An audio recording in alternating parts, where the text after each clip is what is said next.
আসসালামু আলাইকুম। কেমন আছো সবাই? আমি অধ্যাপক হুসনে আরা ইয়াসমিন, অর্থনীতি বিভাগ, ঢাকা কলেজ। গত ক্লাসে আমি মাস্টার্সের ম্যাক্রো ইকোনমিক্স পেপারের চ্যাপ্টার 5 থেকে একটা বিষয় নিয়ে আলোচনা করেছিলাম, কনজাম্পশন হাইপোথিসিস। গত ক্লাসের আলোচ্য বিষয় ছিল কিনসের পরম আয়ুপ সিদ্ধান্ত। আজকের আলোচ্য বিষয় হচ্ছে রিলেটিভ ইনকাম হাইপোথিসিস। এটার প্রবক্তা হচ্ছেন জেমস ডুজেনবেরি।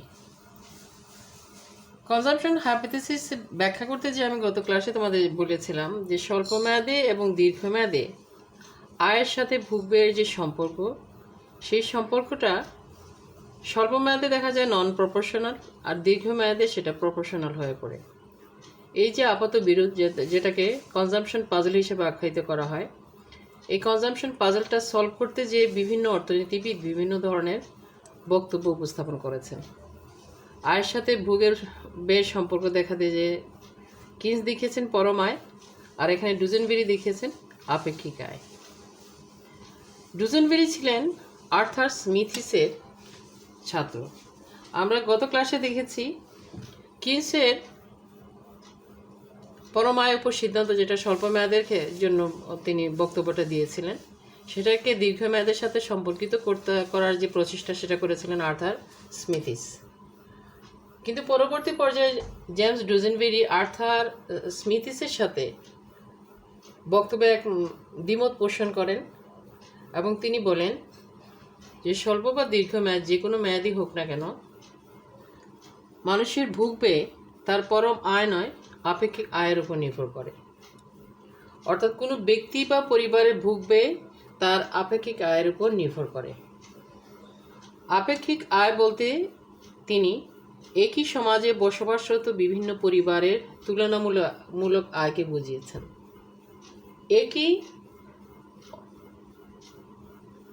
একই পরিবারের বিভিন্ন সময়ের তুলনামূলক আয়কেও বুঝিয়েছেন। অর্থাৎ সে যে সমাজের যে অংশে সে বসবাস করে অন্যান্য পরিবারের সাথে তার আয়ের তুলনা করেছেন।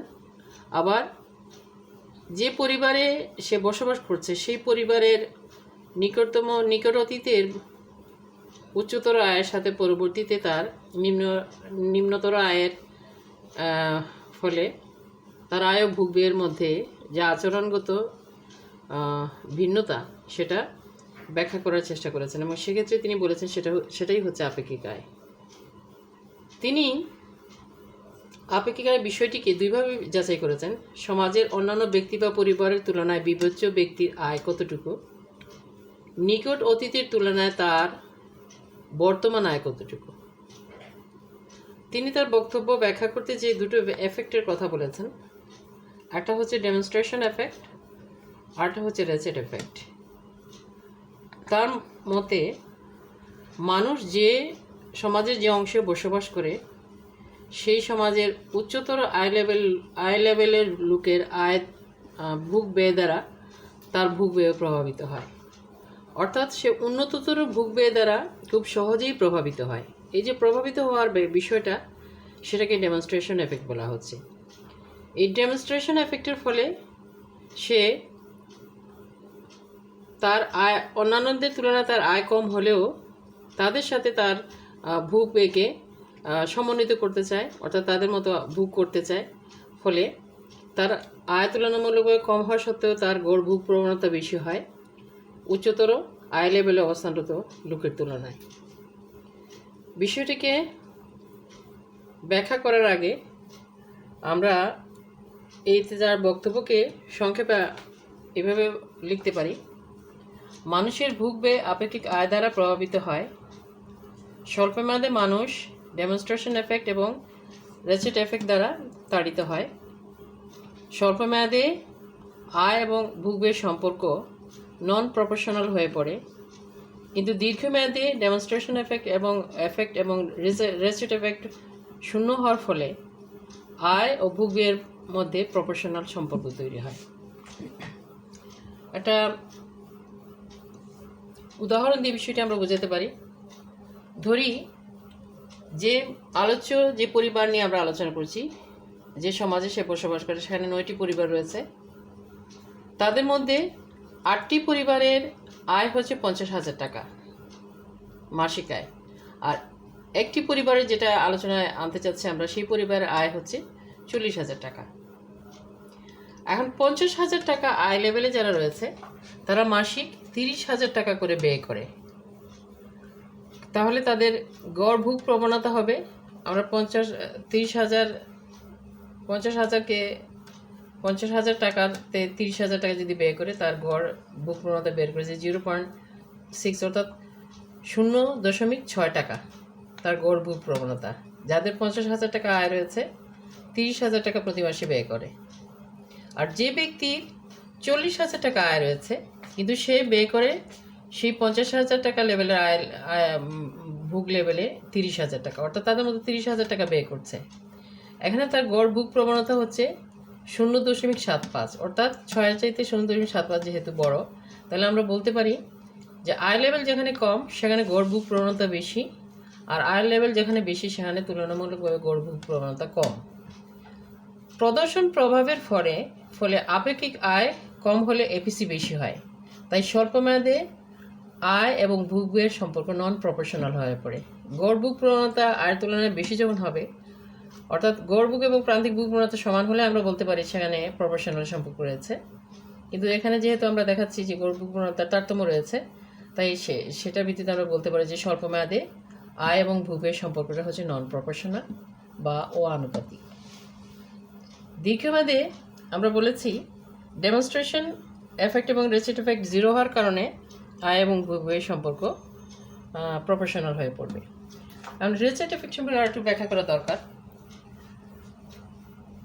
সমাজের অন্য উচ্চ লেভেলের আয় স্তরের ভোগ দ্বারা প্রভাবিত হওয়া কিংবা নিজের অতীতের সর্বোচ্চ আয় লেভেলের ভোগ স্তর দ্বারা প্রভাবিত হয়ে যদি কোনো ব্যক্তি তাৎক্ষণিকভাবে তার আয় কমে গেলেও ভোগ ব্যয় যদি হ্রাস করতে না পারে, অর্থাৎ পূর্বের অভ্যাস দ্বারা তাড়িত হওয়ার কারণে সে বর্তমানে সেই ভোগ অভ্যাসটা ত্যাগ করতে পারে না, এই না পারার বিষয়টাকে রেসিট এফেক্ট হিসেবে আখ্যায়িত করা হয়েছে। তাহলে রেসিট এফেক্টের কারণেই অতীতে সর্বোচ্চ আয় লেভেলের ভোগ অভ্যাস দ্বারা সে তাড়িত হওয়ার কারণে স্বল্পমেয়াদে আয় বাড়ার সাথে আয় হ্রাস পাওয়ার সাথে সাথে তার গড় ভোগ প্রবণতা বৃদ্ধি পায়। কিন্তু দীর্ঘমেয়াদে স্বল্প আয় দ্বারা তার পক্ষে উচ্চতর আয় লেভেলের ভোগ অভ্যাস ধরে রাখা সম্ভব না হওয়ার কারণে, অর্থাৎ ডেমনস্ট্রেশন এবং রেসিট এফেক্ট 0 হওয়ার কারণে দীর্ঘমেয়াদে আয়ের সাথে তার ভোগের সম্পর্কটা প্রপোর্শনাল হয়ে পড়ে। এই বিষয়টি একটি চিত্রের সাহায্যে আমরা বোঝাতে পারি। যাই হোক, এবার আমরা আলোচনা করতে যাচ্ছি জেমস ডুজেনবেরি কীভাবে চিত্রের সাহায্যে বিষয়টিকে সমন্বিত করতে চেষ্টা করেছেন। এখানে লম্ব অক্ষে ওয়াই অক্ষে আমি আয় এবং ভোগ ব্যয় দেখিয়েছি, আর ভূমি অক্ষকে সময় ধরেছি ওয়াইএক্স অক্ষে। এখানে ওয়াই এল এটা হচ্ছে দীর্ঘমেয়াদী আয় রেখা, সিএল হচ্ছে দীর্ঘমেয়াদী ভোগ রেখা, ওয়াই এসটা হচ্ছে স্বল্পমেয়াদী আয় রেখা এবং সিএসটা হচ্ছে স্বল্পমেয়াদী ভোগ ব্যয় রেখা। আমরা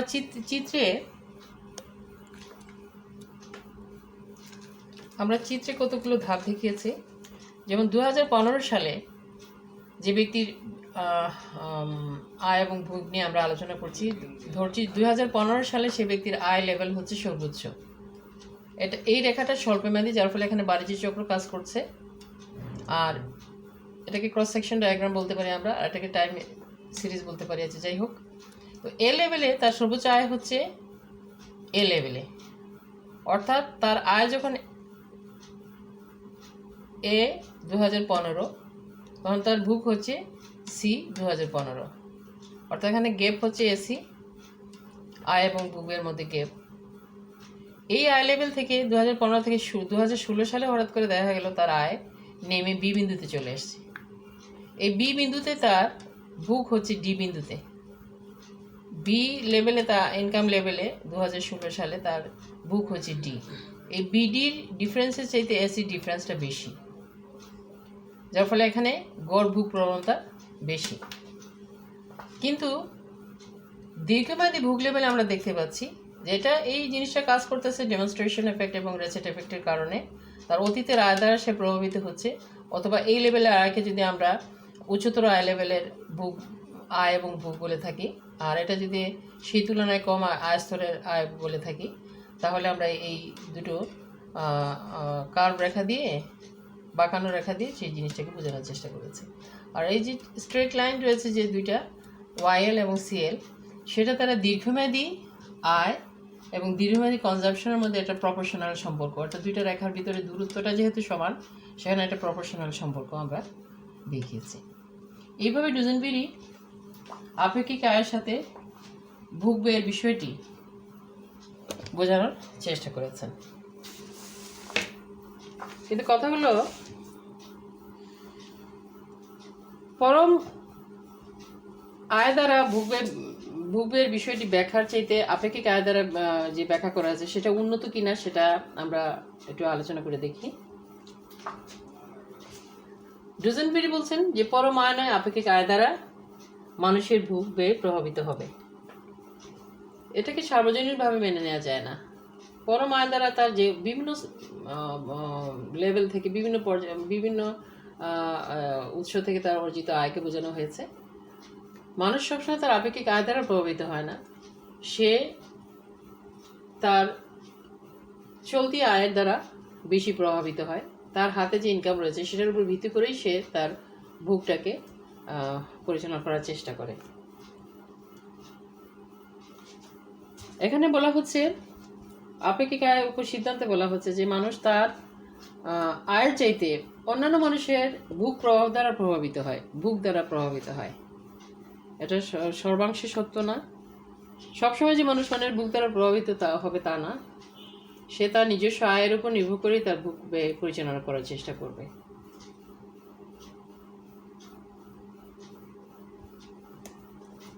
আপেক্ষিক আয়ের উপর সিদ্ধান্তে বর্তমান আয়ের চাইতে অতীতের সর্বোচ্চ আয়ের উপর গুরুত্ব দেওয়া হয়েছে।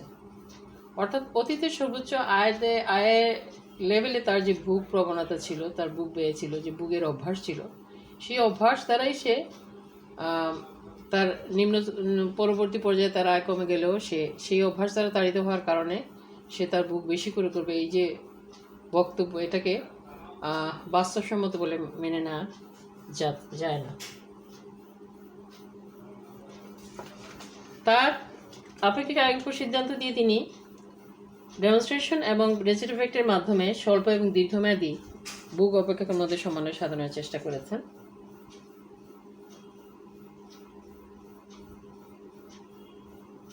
অনেক সময় দীর্ঘমেয়াদেও এই দুটি প্রবণতা অনেকের ভিতরে লক্ষ্য করা যায়, আবার স্বল্পমেয়াদে এই দুটি প্রবণতা দ্বারা অনেকে প্রভাবিত হয় না। অর্থাৎ এই বক্তব্য সবার ক্ষেত্রে যে সঠিক সেটা আমরা সর্বতভাবে মেনে নিতে পারি না। যাই হোক, আয়ের সাথে ভোগের সম্পর্কটা ব্যাখ্যার ক্ষেত্রে এই বক্তব্যকে একেবারে ফেলে দেওয়া যায় না। এটা ঠিক, সমাজে যে অংশে সে বসবাস করছে সেই অংশের ভোগ অভ্যাস দ্বারা অনেক সময় মানুষ প্রভাবিত হয়, আবার অনেকে প্রভাবিত হয় না। যার ফলে বাস্তব তথ্য বিশ্লেষণে সেটার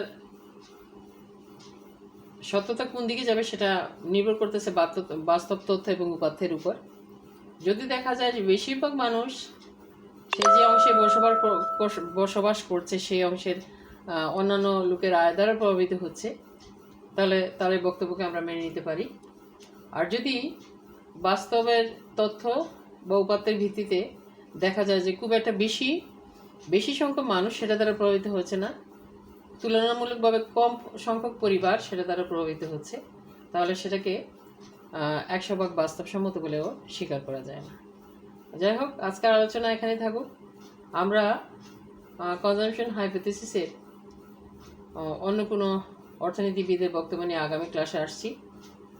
আজ এই পর্যন্তই। যে কোনো বক্তব্য সম্পর্কে একটা স্পষ্ট ধারণা নিতে গেলে যে কোনো একটা বইয়ের সহায়তা নিয়ে সেটাকে চর্চা করা উচিত। সেটা গ্রাফ হোক অথবা আমরা যদি ম্যাথমেটিক্যাল কোনো টার্ম ব্যবহার করি সেটা হোক। কাজেই অবশ্যই তোমরা একটা বইয়ের সাহায্য নেবে যে কোনো একজন রাইটারের, এবং সম্ভব হলে কয়েকজন মিলে গ্রুপ ডিসকাশন যদি করতে পারো তাহলে সেটা আরও ফলপ্রসূ হবে। আজ এই পর্যন্তই। আল্লাহ হাফেজ।